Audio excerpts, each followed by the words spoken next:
നമസ്കാരം, ഇത് one India Malayalam. ശ്രീലങ്കയ്ക്കെതിരായ ജയം അത് ഇന്ത്യൻ ടീമിനെ സംബന്ധിച്ച് സെമി ബർത്ത് ഉറപ്പിക്കലായിരുന്നു.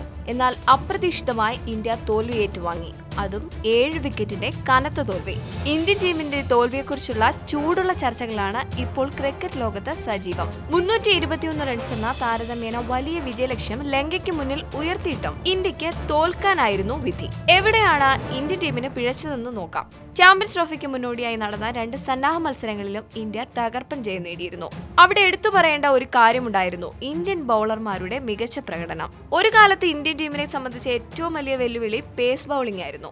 എന്നാൽ ഇപ്പോൾ ആ മേഖലയിലേക്ക് നോക്കുകയാണെങ്കിൽ ഒരേ മികവിൽ പന്തറിഞ്ഞു തുടങ്ങിയ 4 ബൌളർമാരെയാണ് ഇന്ത്യക്ക് ഒരുമിച്ച് ലഭിച്ചത്. ഉമേഷ് യാദവ്, മുഹമ്മദ് ഷമി, ഭുവനേശ്വർ കുമാർ, ജസ്പ്രീത് ബുംറ. സന്നാഹ മത്സരങ്ങളിൽ ഇവർ 4 പേരും മികച്ച പ്രകടനം തന്നെയായിരുന്നു പുറത്തെടുത്തത്. ലോകോത്തര ബാറ്റിംഗ് നിരയുള്ള ടീമിന് ബൌളർമാരും മികച്ച പ്രകടനം പുറത്തെടുത്തതോടെ ആത്മവിശ്വാസം കൂടിയെന്ന് പറയുന്നതാവും സത്യം. എന്നാൽ ഒരേ സമയം 4 പേസർമാർക്ക് അവസരം കൊടുക്കാൻ കഴിയില്ലല്ലോ. അങ്ങനെ വളരെ വലിയ ചർച്ചകൾക്ക് ശേഷമാണ് ഇടവേളയ്ക്ക് ശേഷം ടീമിലേക്ക് മടങ്ങിയെത്തിയ ഷമിയെ പുറത്തിരുത്താൻ ടീം തീരുമാനിച്ചത്. പാകിസ്ഥാനെതിരായ മത്സരത്തിലെ ഇന്ത്യൻ ബൌളർമാരുടെ പ്രകടനം ഇന്ത്യയുടെ ആത്മവിശ്വാസം ഉയർത്തുന്നതുമായിരുന്നു. എന്നാൽ ഇതിനെല്ലാം ഇട്ടുകിട്ടിയ ഒരു അടിയാണ് ശ്രീലങ്കയ്ക്കെതിരായ ഇന്ത്യയുടെ തോൽവി. ശ്രീലങ്ക വെറും 3 വിക്കറ്റ് നഷ്ടത്തിലായിരുന്നല്ലോ വിജയ ലക്ഷ്യത്തിലെത്തിയത്. അപ്പോൾ ശ്രദ്ധിക്കേണ്ട ഒരു കാര്യമുണ്ട്: ഒരാളെ മാത്രമാണ് ഇന്ത്യൻ ബൌളർമാർക്ക് പുറത്താക്കാനായത്. മറ്റ് 2 വിക്കറ്റുകളും റണ്ണൌട്ടുകളായിരുന്നു. 2 മികച്ച സ്പിന്നർമാരാണ് ഇന്ത്യക്ക് ഇപ്പോൾ ഉള്ളത്: ആർ അശ്വിനും രവീന്ദ്ര ജഡേജയും. പരിക്കിനെ തുടർന്ന് സന്നാഹ മത്സരങ്ങളിൽ അശ്വിന് കളിക്കാൻ കഴിഞ്ഞിരുന്നില്ല.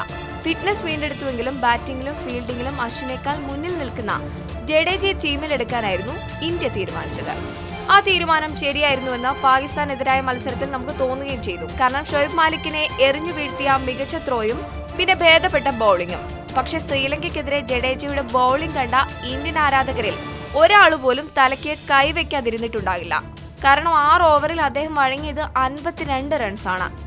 ശ്രീലങ്കൻ ബാറ്റിംഗ് നിരയുടെ ചൂട് ഏറ്റവും അനുഭവിച്ചതും ജഡേജ തന്നെ.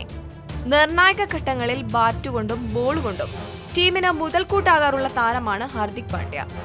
എന്നാൽ പാണ്ഡ്യയ്ക്കും പിഴച്ചു. ഒടുവിൽ കേദാർ ജാദവിനും കോഹ്ലിക്കും വരെ ബോൾ എടുക്കേണ്ടി വന്നു.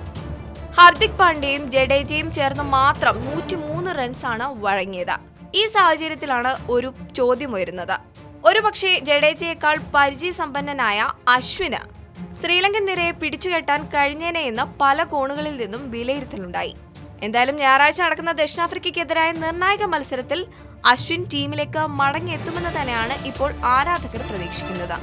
നായകനെന്ന നിരയിൽ പലപ്പോഴും വിരാട് കോഹ്ലിയുടെ തന്ത്രങ്ങളും പിഴച്ചോയെന്ന ഇന്ത്യ ശ്രീലങ്ക മത്സരം കണ്ട പലർക്കും സംശയം തോന്നിയിട്ടുണ്ടാകും. ഗുണതിലക ഔട്ടായതിനു പിന്നാലെ പേസ് ബൌളർമാരെ വെച്ച് ആക്രമിക്കുന്നതിനു പകരം കോഹ്ലിയും ജാദവും ബൌളിംഗ് തുടരുകയായിരുന്നു. ഇത് ശ്രീലങ്കൻ ബാറ്റ്സ്മാൻമാർക്ക് നിലയുറപ്പിക്കാൻ അവസരം നൽകുകയാണ് ചെയ്തതെന്ന രീതിയിലും വിലയിരുത്തലുകൾ ഉയരുന്നുണ്ട്. ഇനി ഇന്ത്യക്ക് നേരിടേണ്ടത് ശക്തരായ ദക്ഷിണാഫ്രിക്കയാണ്. ഡിവില്ലിയേഴ്സും ആംലയും ഡുപ്ലസിയും അടക്കം വമ്പനടിക്ക് പേരുകേട്ട താരങ്ങളുള്ള പ്രോട്ടീസിനെ നേരിടുമ്പോൾ ഇന്ത്യൻ ബൌളർമാർ കുറച്ചുകൂടി ജാഗ്രത പുലർത്തണമെന്നർത്ഥം.